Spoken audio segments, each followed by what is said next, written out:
अस्सलाम वालेकुम दोस्तों, की हाल चाल है जनाब। तुसी देखते पे हो अपना देश पंजाब टीवी ते मैं तुहाडा मेज़बान मोहम्मद नदीम खरल। सब तो पहले अपने चैनल को करना है सब्सक्राइब ते बेल आइकन ते क्लिक करना है एक अच्छी ते बेहतरीन वीडियो का नोटिफिकेशन हमेशा की तरह पीरा भरावां ते सज्जनां मिलता रहे। अल्लाह के खास फजल करम नाल वीरां वास्ते एक नीली का बेहतरीन और अनमोल तोहफा लेके हाज़र होए। वीरां दे सामने एक जनाब पूरी 5 कल्याण झोटी है दूजन और जनाब मझ बिल्कुल तैयार है। तकरीबन 10 तो 15 दिन कट दिए। खून दे विचों घरेलू मझ है। घर दी मैं मालक मझ नूं टोरी फेरी फिरदा है। वीरां दे सामने अल्लाह दे फजलो करम नाल रुक रुक ते लग्या खूबसूरत छाण पंडां दे मैं नूं हवाने मैं नूं तसल्लियां करनियां ने। अल्लाह दे फजलो करम नाल जेड़ा मैं नूं वेट है मैं नूं नस्ल है ज़ात है। वीरां दे सामने गिट गिट मझ ते पशम कट कट पैर टुरदी है। रुक रुक ते लग्या खूबसूरत थान और मैं तकरीबन दिन लैंदी है 15। अजे मैं कच्ची है 15 दिन लैंदी है। बाकी लैने देने मुकद्दर अल्लाह दे फजलो करम नाल वीरां वास्ते नुमैशी खूबसूरत नायाब नीली दे हीरे वीरां दी तवज्जो दा मरकज बनाने हैं और डेली बेस पे कोशिश करने हैं कि अच्छे और बेहतरीन जानवर वीरां वास्ते लेके हाज़र होइए। पूरी मझ 5 कल्याण पिछले पैर धोते ने मैनू अगले भी धोते ने मत्थे तो जज्जी अखा दोवें जवाब साह दा डोडा चिट्टा और बूथी भी चिट्टी। मैं पूरी वैरायटी वाली है पूरी नीली दी है। मैं ये तकरीबन दिन कड्ढेगी 15 क्योंकि मैं तसल्ली है। बाकी मेरे लगा कम है 2-3 दिन का वादा घाटा हो सकता है। पुट्ठा चंगा मैनू एक हड्डी और मैं जवान चंगी रत पित मैं चंगी नस्लां बड़ियां ने और माशाअल्लाह अल्लाह दे फजलो करम नाल रसगुल्ले लाई फिरदी है कर्मा वाली।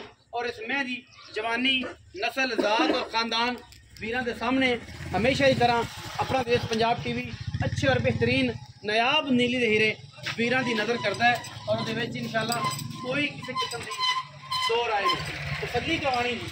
पूरियां तसल्लियां ने पूरियां वंडां ने मैं दे तोरे तो अंदाजा लाना है कि मैं किन्ना वक्केगी। बाकी घर दी मैं पिछले सुबह मैं दुध करती रही है 16-17 किलो। इस दफा मैं इंशाल्लाह 20+ वाले पासे जान दे चक्कर रखती है।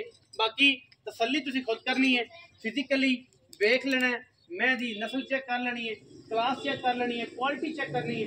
कोई वादा घाटा नहीं मझ दे विच अल्लाह दे फजल करम नाल वलैती माल है और अलहमदुलिल्लाह मैं दे सारी टिकट ते पछा मंझा डंदा अल्लाह दे फजल नाल मैं दे उत्ते मंझा डंदा एडी बरीक और खूबसूरत और रजी हुई मैं बरीक धौन और मैं दी बुत्थी अगले पिछले पैर गोल और दुन्नी कोल दा कर्मा दी निशान ही कोई नहीं पूरी वलैती है। अल्लाह दे फजल नाल दूजा सूआ है और तैयार है 15 दिन मैं लैंदी है मालकां दे बकौल जेड़ा वीर लै जावे थणा दी गारंटी थणा दी मैं साफ हर एंगल तो तसल्लियां करवाने का मकसद यह होंदा है कि वीरां नूं अच्छे नीली दे जानवर शौक करवाइए और शौक नाल ही वीरां दियां ये जनाब शौक दे नाल ही मुहब्बत वाला रेट भी कराइए और वीरां नूं चंगे जानवर का रिव्यू भी कराइए। मैं दी पूरी तसल्ली तुसीं कर ली। मैं अगर तैयार होंदी मैं तो छड्डे हवाने दी वंड होंदी लेकिन मैं दी टोर तो और मैं दी हवाने दी गेम तो ये पता लगता है कि मैं इंशाल्लाह थल्ले बच्चे वजन थल्ले आ जाए। कैमरामैन से जरा पीछे आके वध रखो। मैं ए बटन लगे ने मैं माशाअल्लाह मैं बटन लगे ने और मैंने सारा कुछ चकना है ए सारा कुछ चकना है ए सारे वधर चकने जेडे आए ने मैं देखो मैं इंशाल्लाह मेले लांदी है मालकां दे बकौल और तुसी भी वेख लेना तसल्लियां करानियां लै जाओ। मैं छड़दी खलोंदी है मैं चरदी चरन दो इहदी साइड से। बाकी तसल्ली हर किस्म की बिल्कुल कोई वादा घाटा नहीं मझ दे विच अलहमदुलिल्लाह सोने वर्गा माल है। इंशाल्लाह जे पैसे खरे लेने ने तो इंशाल्लाह अल्लाह दे फजलो करम नाल मैं दे पैसे खरे लेने दे जानवर भी असी खरा देना। दूजन मैं 15 दिन तकरीबन 10 तो 12-13 दिन मैं कढ़दी है खाना दी साफ है फिजिकल तुसी वेख लेनी माशाअल्लाह।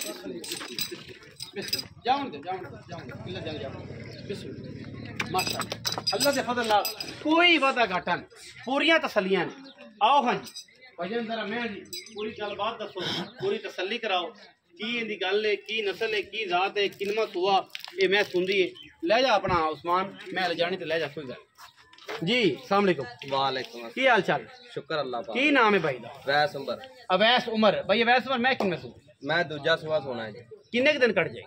मैं तकरीबन 15 तो 18 दिन कट दी। अजे हाँ जी ਤੁਹਾਡੇ ਹਿਸਾਬ ਨਾਲ हाँ जी ਬਾਕੀ ਤਾਂ 2-3 ਦਿਨਾਂ ਦਾ ਵਾਧਾ ਘਾਟਾ ਵੀ हाँ जी और रब ਨੂੰ पता ਹੋ ਸਕਦਾ हाँ ਹੈ। जी। मैं नीली दी बिल्कुल प्योर प्योर नहीं दी। प्योर नहीं ली। अवैस उमर साहब पिछले सुबह किना दुध चोया जी? मैं पिछले सुबह इनके थलों 14 तो 15 लीटर बच्चे ने छड़ के ठंडा दुध चोया सलियां तसल्लियां 14-15 हाँ जी ਹੁਣ ਦੂਜਾ ਸੁਆ दूजा सुबह ਹੁਣ ਕੋ ਕਰੇ ਕਿ 16-17 ਸਾਰਾ अल्लाह मेरे दे हुक्म ना 20 सिर नु थणा दी थना दी साफ बिल्कुल सलियां कोई बंदा एवें ले जाए वादा काटो जिम्मेदार हो इंशाल्लाह अल्लाह दे हुक्म नाल पक्की गल इंशाल्लाह। है। हां जी मैं नीली दी सुबह दूजा दिन लेंदी है 14 तो 15 10 दिन ला लो। हां 10 बिल्कुल दिन च मैं अगर रहेगी तो मैं थलो इंशाल्लाह खिला मैं रहा माशाल्लाह पंडा चड्डा मैनू खुला है हां जी पैर कट के ठुरदी है पता लगदा है कि मैं असली खानदानी घर दी मझ माशाल्लाह पंडा बने दी पंडा बनेगी। हां जी भैया वैसे की मोहब्बत प्यार वाला मुल है लोगों वाला व्यापार वाला नहीं करना तुहानू पता है बड़े दिनों तो फोन करने लगे मैं कच्चियां बिकदियां भी मार्केट बड़ी तेज है सारे पता है शफकत वाला मुल करना जेड़ा मुल सारे नु करना वो नहीं करना साडे नाल पक्की गल करने के बाद नदीम भाई मुੱਲ ਤੇ ਯਾਰ ਇਹਦਾ ਮੈਂ ਕਰਨਾ 6.5 ਲੱਖ ਤੇ ਤੁਹਾਡੇ ਵਾਸਤੇ 5,90,000 ਜਿਹੜੀ ਦੇ ਦੇਣ ਦੇ ਦੇਣੀ 5,90,000 रुपया मुल कराणू 6.5 6.5 जिन्ना मर्जी कराई ਜਿੰਨਾ ਮਰਜ਼ੀ ਕਰਾ 5,90,000 रुपया ਜਿਹਦੇ ਵਿੱਚ ਕੋਈ ਭਰਾ ਆ ਗਿਆ ਤਾਂ ਚਾਹ ਪਾਣੀ ਹੁੰਦਾ ਚਾਹ ਪਾਣੀ ਐਵੇਂ 19 20 ਨਹੀਂ ਸਾਰੇ ਦੇ ਪੈਸੇ ਛੱਡ ਹਾਂਜੀ ਇਫਤਾਰੀ ਦੇ ਚੁੱਕਾਂਗੇ ਇਫਤਾਰੀ ਕਰਾਵਾਂਗੇ ਵੀ ਅਫਤਾਰੀ ਕਰਾਵਾਂਗੇ ਇਨਸ਼ਾਅੱਲਾ 5,90,000 रुपये डिमांड करते ने जी। ਇਹਦੇ ਵਿੱਚ ਆਂਦੇ ਨੇ ਅਫਤਾਰੀ ਦੇ ਪੈਸੇ ਛੱਡਾਂਗੇ ਲੰਮੀ ਚੌੜੀ ਪੰਡਾ ਕੋਈ ਨਹੀਂ ਅਗਰ ਕੋਈ ਲੰਮੀ ਚੌੜੀ ਪੰਡਾ ਦਾ ਬਿੱਲੀ ਕੋਈ ਹੋਵੇ ਤੇ ਪੰਡਾ ਨਾਲ ਲਈ ਜਾਵੇ ਬੱਦੇ ਵੀ ਨਾਲ ਲਈ ਜਾਵੇ ਆ ਚੱਕ ਕੇ ਸਿਰ ਤੇ ਲੈ ਜਾਏ ਲੰਮਾ ਚੌੜਾ ਕੰਮ ਕੋਈ ਨਹੀਂ। ਵੀਡੀਓ ਅੱਛੀ ਲੱਗੀ ਵੀਡੀਓ ਨੂੰ ਕਰਨਾ ਲਾਈਕ ਸ਼ੇਅਰ ਤੇ ਕਮੈਂਟ ਔਰ ਆਪਣੀ ਰਾਏ ਨਾਲ ਸਾਨੂੰ ਕਰਨਾ ਜ਼ਰੂਰ ਹੈਗਾ। ਪਾਕਿस्तान जिंदाबाद पाक आर्मी हमेशा जिंदाबाद।